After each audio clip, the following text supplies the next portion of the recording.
அனைவருக்கும் வணக்கம். நாம் இன்றைக்கி பார்க்க போகிறது செவ்வாய் தோஷம் அல்லது அங்காரக தோஷம் அப்படின்றத தான் பார்க்க போகிறோம். பொதுவாக திருமணம் பார்க்குறதுக்கு முன்னாடி பெண் பிள்ளை ஜாதகத்தில் அல்லது ஆண் பிள்ளை ஜாதகத்தில் செவ்வாய் தோஷம் இருக்குதா அப்படின்றது நிறைய பேர் பார்ப்பாங்க. அதில் ஒன்றும் பயப்படுறதுக்கு ஒன்றும் இல்லை. செவ்வாய் தோஷம் இருந்தால் அதே தோஷம் உள்ள ஜாதகருக்கு திருமணம் பண்ணி வச்சா அது நம்மளை எந்த பிரச்சனையும் பண்ணாது, அவ்வளோதான்.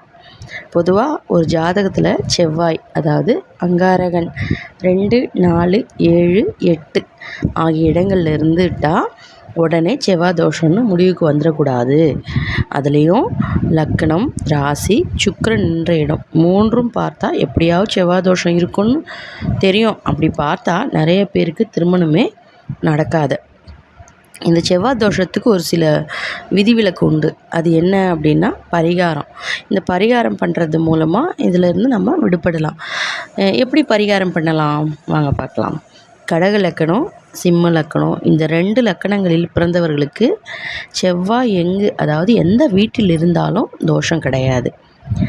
செவ்வாய் மேஷம், விருட்சகம், கடகம், மகரம் இந்த வீடுகளில் இருந்தால் தோஷம் கிடையாது.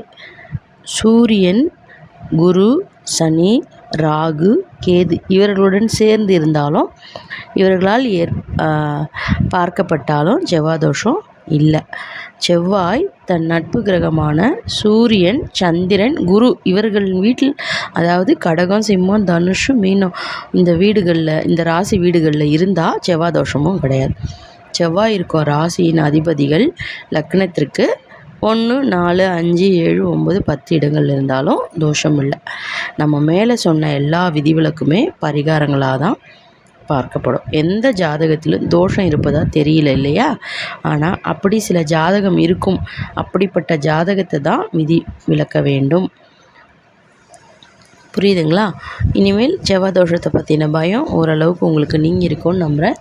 இந்த வீடியோ பிடிச்சிருந்தா லைக் பண்ணுங்கள், ஷேர் பண்ணுங்கள், மறக்காமல் சப்ஸ்கிரைப் பண்ணுங்கள். நன்றி, வணக்கம்.